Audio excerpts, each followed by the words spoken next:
prepositions uyu munsi tugiye kuziga twibanda cyane kuri prepositions of place cyangwa se indangahantu. Ubusanzwe mu kinyarwanda tugira indangahantu ku, urugero ku karere, ku murenge, tukagira indangahantu i, urugero i Kigali, i Nyagatare, i Rwamagana, i Karongi, tukagira n'indangahantu mu Rwanda, muri Kenya, mu mahanga.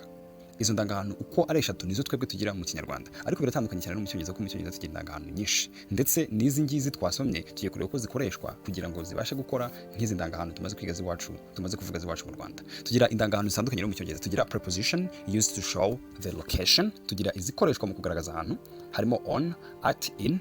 Tukagira preposition used to show position, tukagira izigaragaza position, tukagira izigaragaza distance cyangwa se intera iri hagati y'ikintu n'ikindi. Tukagira preposition to show direction, tukagira na preposition zigaragaza icyerekezo, tukagira na preposition zikoreshwa mu kugaragaza icyo twakwita enclosed area. Enclosed area ni nk'ahantu hegeranye. Izi ndangahantu ni nyinshi, ntabwo twaziga mu isomo rimwe, ariko tugiye kureba izi za mbere, indangahantu zikoreshwa mu kugaragaza location cyangwa ahantu runaka. Izi ndangahantu rero nta zindi ni on, at na in. Izi ndangahantu ukoresha tero zikoreshwa ryari? Izi ndangahantu on, at, in nizo zikoreshwa cyane mu cyongereza. Buri imwe ikoreshwa mu kwerekana cyangwa kuranga ahantu ikintu cyangwa umuntu runaka aherereye. None tugiye kureba iya mbere yitwa at. Iyi ndangahantu yitwa at cyangwa se preposition at ikoreshwa ryari? Preposition at is used to talk about a specific place or location. It can be used to refer addresses, events, public places, buildings, structures, institutions, companies. Bishatse kuvuga ngo iki? Iyi ndangahantu ya at ikoreshwa mu kwerekana ahantu nyirizina ikintu cyangwa umuntu ari. Urugero, ushobora kuyikoresha kugaragaza address umuntu aherereyemo, address igikorwa runaka kiri kuberamo, ahantu rusange nko muri gare n'ahandi, cyangwa ushaka kugaragaza inyubako zitandukanye aho ziherereye, nk'ibigo by'amashuri, amakampani, amabanki n'ibindi bitandukanye. Ukoresha preposition at. Tugiye kureba ingero rero. Urugero, the party is happening at 456 OAK Street, bishatse OAK Street, bishatse kuvuga ngo ikirori kiri kubera ku muhanda numero 456. Kiri kubera ku muhanda at 45 OAK Street, ku muhanda runaka. Urundi rugero, the new cafe is located at 789 LM Avenue next to the stadium. Inzu nshya icuruza ikawa iri kuri avenue. Is located at 789 Avenue, iherereye kuri avenue ya 789 hirya ya stade.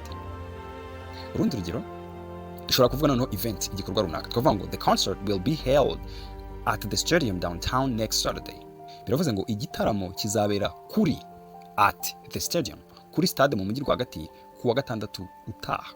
Urundi rugero rwa event, twavuga ngo the conference is taking place at the convention center on 5th Avenue. Bishatse kuvuga ngo iki? Inama irimo kubera muri convention center kuri avenue ya gatanu on 5th Avenue, is taking place at convention center. Urundi rugero rworoshye, tugiye kureba noneho public, ahantu rusange twavuze nko magare y'imodoka n'amasitasiyo n'ahandi hatandukanye. Urugero, I have an appointment at dentist's office on the Maple Street. I have an appointment at the dentist's office. Dentists ni muganga uvura amenyo. Biravuze ngo mfite rendezvous ku biro bya muganga w'amenyo at the dentist's office. Urundi rugero, the meeting is scheduled at the headquarters of our company. The meeting is scheduled. Iyo tuvuze ngo ikintu kiri scheduled, muri make giteguwe kuzaba. Inama iteganyijwe kuzabera ku cyicaro cya company yacu. Niba mwagiye mubyumva, muri kumva ko at ishobora gukora nka ku yo mu kinyarwanda. Ku, at, ku karere, ku murenge, at, kuri hoteli, at. Urundi rugero, he works at the university library assisting students with research. He works at the university library assisting students with research. Akora mu isomero rya kaminuza. Mwabonye ko hano no mu cyongereza no mu kinyarwanda bivuguruzanyije. Twebwe mu kinyarwanda turavuze ngo akora mu isomero, ariko mu cyongereza baravuze ngo akora ku isomero. Yes, at the university. Bivuze ngo usesenguye neza, hari aho twebwe dushobora gukoresha mu, ariko mu cyongereza bagakoresha at. Bivuze ngo ugomba gukurikiza ya mabwiriza twavuze haruguru y'uburyo dukoresha at. Ukamenya ko at tuyikoresha tugaragaza address, ibikorwa runaka, ahantu rusange hahurirwa n'abantu benshi, n'izindi nyubako zihurirwamo abantu benshi nk'amabanki n'ibindi bikorwa remezo bitandukanye. Ukamenya ko ugomba kubashyira at. Okay, ako ndizera ko kumvikanye. Niba kumvikanye, duhereze like kugira ngo dukomeze isomo neza, kandi urakoze cyane kubikora. Indi preposition ya kabiri tugiye kwiga ni preposition in. Preposition in twayigereranya na preposition n'indangahantu mu kinyarwanda mu. mu Rwanda, mu mahanga, muri ABCD, mu. tuyikoresha ryari rero? We use in to talk about a specific area within a general space. This preposition is mostly used for locations in relation to a larger area and car.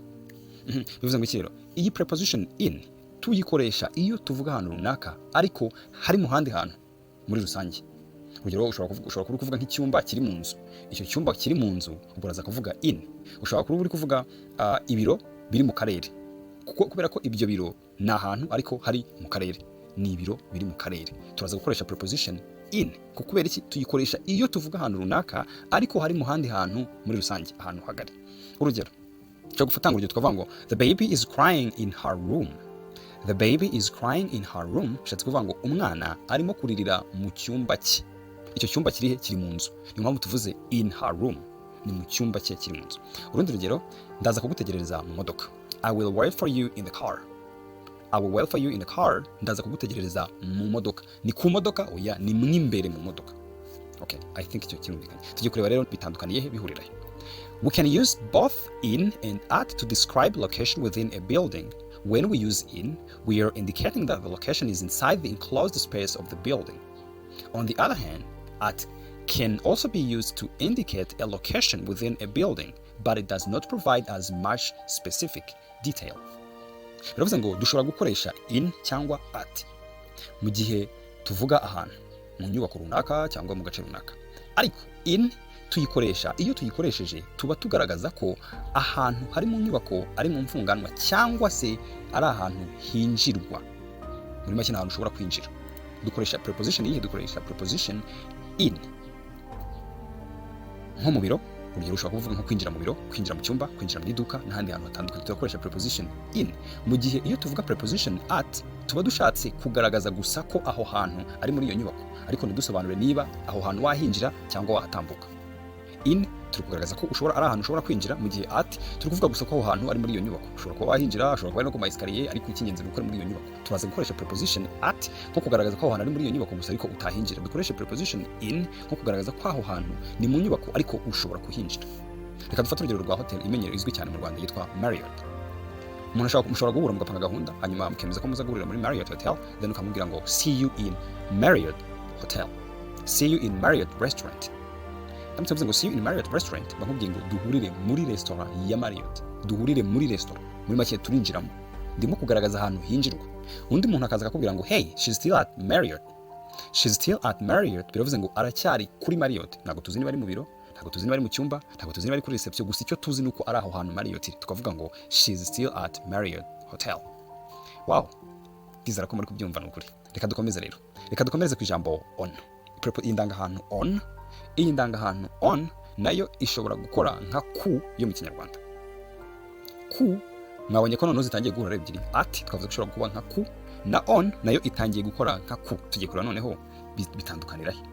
Iyi niyo nta kibazo dufite, n'ahantu hinjirwa, ni mu Rwanda, ni muri Kigali, ni muri Karongi, ni ahantu runaka. Tugiye kureba rero ni ryari ushobora gukoresha on.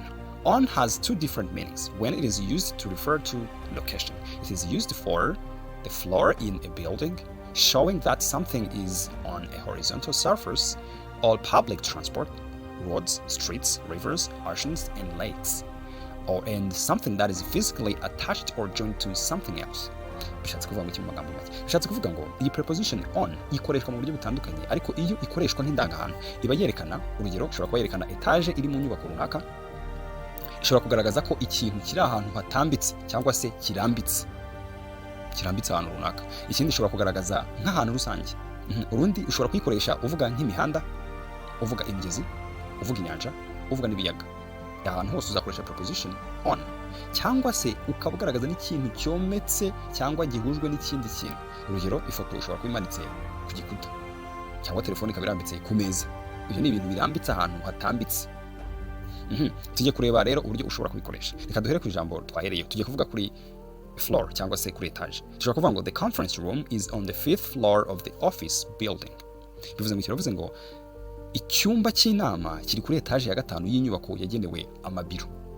The conference room is on the 5th floor of the office building. Kubera iki dukoresheje on nuko tugaragaza ko icyo cyumba kiri ahantu hatambitse. aha urundi rugero tugiye kureba umuntu arakubwiye ngo the keys are on the kitchen counter. The keys are on the kitchen counter. Still hano turacyagaragaza ku kintu kirambitse ahantu, bivuze ngo imfunguzo ziri ku meza yo mu gikoni. Nabuze ijambo ryiza nakoresha mvuga kitchen counter. Kitchen counter abantu bagize mu byikoni bigezweho ni hahantu bategurira ibyo kurya, haba ari akantu kameze nk'aka etajeri kubakiye abantu bateguriraho amafunguro mu gihe barimo guteka, bakita kitchen counter. There is a vase on flowers on the dining table. There is a vase of flowers on the dining table.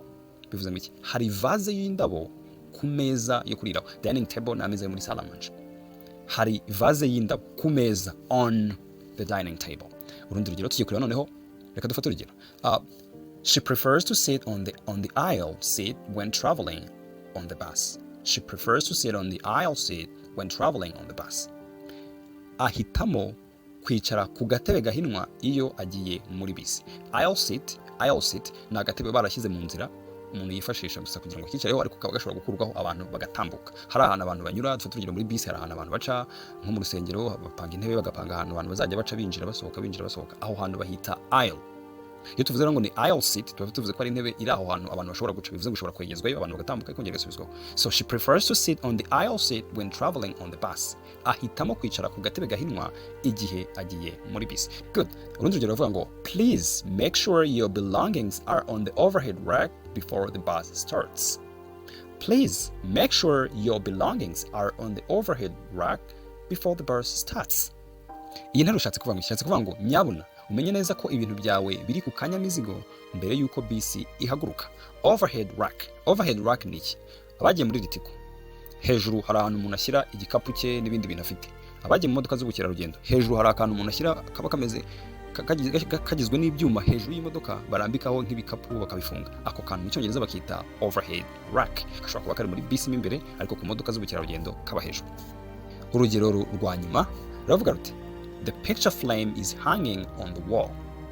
Biravuze ngo cadre, picture frame ni simbizi mu Kinyarwanda, abantu babizi mudufasha. Picture frame ni cadre mu Gifaransa, ni ahantu ni ikintu bashyiramo ifoto bakayimanika. The picture frame is hanging on the wall. Cadre imanitse ku gikuta. Aho ndavuze ngo ifoto imanitse ku gikuta. Ibaze uramutse ushatse kubwira undi muntu ngo aravuze ngo ifoto imanitse ku gikuta, wabigenza gute? Wakoresha isomo twize ubushize ryitwa indirect speech. Uramutse ushaka kumenya gukoresha direct and indirect speeches neza, wakanda kuri iyi link ukiga isomo ryagufasha kuvuga direct and indirect speeches. Murakoze cyane rero, turabashimiye kuri kuba mwakurikiranye isomo kugeza ku musozo. Mwibuke gukanda like, subscribe ndetse munasharinge ku nshuti zanyu.